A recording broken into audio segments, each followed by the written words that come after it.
आप सभी का स्वागत है मेरे चैनल पर। मैं हूं डॉक्टर मनदीप। दोस्तों, ऑनलाइन काफ़ी ज़्यादा भ्रमित करने वाली हैं जो भारतीय युवक हैं, उनको भ्रमित करने के लिए काफ़ी सारी प्रोपेगेंडा चल रहा है कि मास्टरबेशन, हस्तमैथुन के कोई नुकसान नहीं होता। ऐसा ही प्रोपेगेंडा अब नया फैलाया जा रहा है कि मास्टरबेशन का, हस्तमैथुन का वीर्य के पतलापन से कोई लेना देना नहीं है। ये तो नॉर्मल चीज़ है, आप हर रोज़ चाहे 10 बार कर लीजिए। मैं आपको समझाऊंगा पूरी डिटेल में साइंस को कि कैसे ये एक तरह का प्रोपेगेंडा है आपको बीमार करने का, कि आप इस बुरी आदत को छोड़ो ना। इस बुरी आदत को आपको दिखाया जा रहा है कि ये तो बहुत बढ़िया है, ना करोगे फिर भी तो निकल ही जाना है। तो आपको सारी चीज़ें मैं बताऊंगा कि मास्टरबेशन से, हस्तमैथुन से वीर्य पतला होता है, वीर्य के अंदर जो क्वालिटी है वो भी खत्म होती है, वो आपको पूरा समझा दूंगा मैं।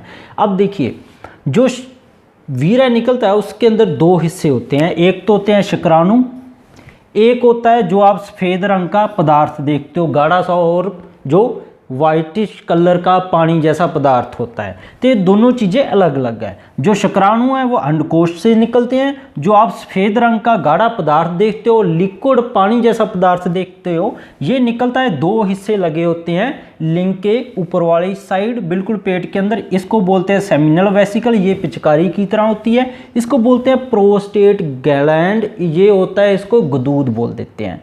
तो स्पर्म यहाँ से निकलते हैं। आप हस्तमैथुन करो या वैसे संबंध बनाओ तो यहाँ से स्पर्म निकलते हैं, यहाँ पे पहुँचते हैं पहले इस पिचकारी नुमा जो स्ट्रक्चर है जिसको हमने सेमिनल वेसिकल बोल दिया है। उसके बाद प्रोस्टेट से होते हुए ये सारे स्पर्म हैं, ये बाहर आ जाते हैं।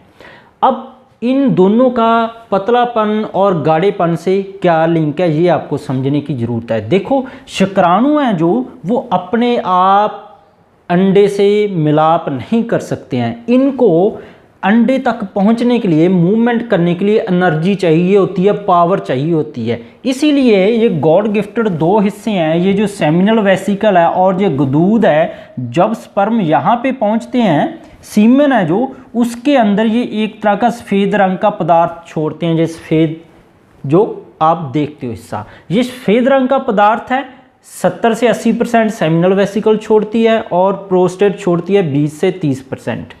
अब क्या होता है, ये फ्लूइड एक बार में 2.5 से 5 ml तक ये निकलता है, चाहे आप हस्तमैथुन करते हैं या संबंध बनाते हैं, ठीक है। इस फ्लूइड के अंदर जो सफ़ेद रंग का आप देखते हो, इसके अंदर कुछ चीज़ें होती हैं, प्रोटीन, विटामिन सी, फ्रक्टोज।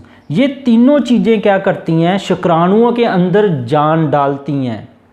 आपने भी देखा होगा कि जो लोग पुराने समय से हस्तमैथुन 2-2, 3-3 बार दिन में करते आ रहे हैं, हर रोज़ करते आ रहे हैं, उनके जो वीर्य तो बाहर आ रहा है पर उसके अंदर शुक्राणु डेड है, पस सेल आ रहे हैं, डेड स्पर्म आ रहे हैं उनके अंदर।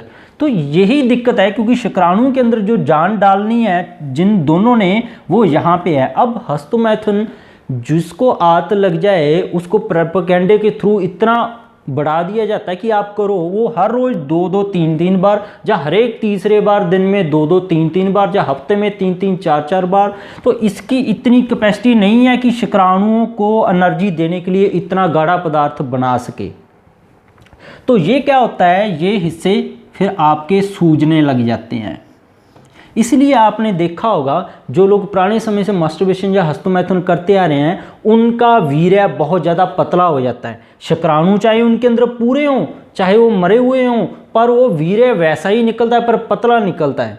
और जब पतला निकलेगा, इसका मतलब उसमें प्रोटीन नहीं होगा, विटामिन सी कम होगा, फ्रक्टोज कम होगा। जब ये चीज़ें नहीं होगी तो आप बच्चा पैदा करने में असमर्थ हो जाओगे बाद में, क्योंकि शुक्राणुओं को अंडे तक पहुंचने के लिए जो पावर है, ये सफ़ेद रंग का पदार्थ देता है, जो आप हस्तमैथुन करके हर रोज़ सुझा देते हो। इसकी स्वेलिंग आती है तो अल्ट्रासाउंड करवाते हैं तो उनकी प्रोस्टेट भी बढ़ी हुई आती है, सेमिनल वेसिकल भी सूजी हुई आती है। फिर कईयों की तो ये इससे इतना ज़्यादा, ये सफ़ेद रंग का पदार्थ, कई लोग हस्तमैथुन करने की आदत इतनी ज़्यादा हो जाती है, इतना छुड़वा देते हैं कि ये सफ़ेद रंग का पदार्थ ही बनाना बंद कर देते हैं। तो इसीलिए कई लोगों को जो सीमन की क्वांटिटी है बिल्कुल कम हो जाती है, फिर वो दवाइयाँ खाते हैं।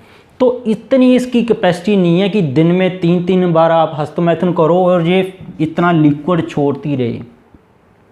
तो इसके साथ और क्या नुकसान होता है, जब इसके अंदर से आप दिन में 3 बार हस्तमैथुन करोगे तो दिन में ये 3 बार ये सफ़ेद रंग का पदार्थ छोड़ेगी स्पर्म के साथ। तो उसके साथ है इतना ज़्यादा मात्रा में DHT हार्मोन एक छूटेगा, एक ल्यूटिनाइजिंग हार्मोन छूटेगा। DHT हार्मोन जब छूटेगा तो आपके जो बाल हैं एंड्रोजेनिक एलोपेशिया जिसको बोल देते हैं, आगे से उड़ने लग जाएंगे, क्योंकि इसके साथ जितना ये फ्लूइड आप छुड़वाओगे हस्तमैथुन करके दिन में। अब हस्तमैथुन करने वाला ये तो है नहीं 1 महीने में 1 बार करता है, वो तो हफ्ते में 6-6, 7-7 बार करता है, तो उतना ही DHT छूटता जाएगा। और ल्यूटिनाइजिंग हार्मोन जब आपका गड़बड़ हो जाएगा तो आपके जो शुक्राणु हैं वो भी बनने बंद होते जाएंगे, धीरे धीरे फिर डेड स्पर्म आ जाएंगे। और दूसरा साइड इफेक्ट है कि जो हेल्थी शुक्राणु हैं, आप विकिपीडिया पे भी जाकर चेक करोगे, हेल्थी शुक्राणु बनने में 45 दिन लगते हैं। तो मुझे लगता है 1 महीने में जो हस्तमैथुन करते हैं 40 से 45 बार तो कर ही लेते हैं, कईयों की तो इतनी आता है वो दिन में 3-3 बार करते रहते हैं। तो हस्तमैथुन जब आप छोड़ोगे तो इसको हील करने में 3 से 6 महीने लग सकते हैं, मेडिसिन भी आपको लेनी पड़ सकती है। तो ये सारे नुकसान हैं, इसलिए कईयों को बाद में इनफर्टिलिटी हो जाती है, बच्चा लेने के लिए बड़े बड़े हॉस्पिटलों में 10-10 लाख खर्चा करना पड़ जाता है। तो इस प्रोपेगेंडे से बचना है, मेडिसिन के बिना भी ये ठीक हो जाते हैं 3 से 6 महीने में, नहीं तो आप होम्योपैथी या आयुर्वेद डॉक्टर से मिलकर अपना इलाज करवा सकते हैं। तो आपको पता लग गया होगा क्या क्या चीज़ें गड़बड़ होती हैं। तो आप ये नॉलेज सभी तक शेयर कीजिएगा ताकि इनके प्रोपेगेंडा से भारतीय युवाओं को हम बचा सकें। तो आपको पता लग गया होगा ज़्यादा हस्तमैथुन करने से आपके साथ दोनों ही चीज़ें हो सकती हैं। जब ये सूजेगी तो आपका वीर्य बहुत ज़्यादा पतला हो जाएगा, पतला हो जाएगा तो शुक्राणुओं को ताकत देने के लिए ये सारी चीज़ें भी कम हो जाएगी, तो स्पर्म डेड हो जाएंगी। तो जब ये सिकुड़ जाती हैं ज़्यादा हस्तमैथुन करने से तो फिर जो वीर्य बाहर आता ही नहीं है। कई लोगों की शिकायत आती है कि मुझे वीर्य ही नहीं बाहर आता, बहुत ही कम मात्रा में आता है।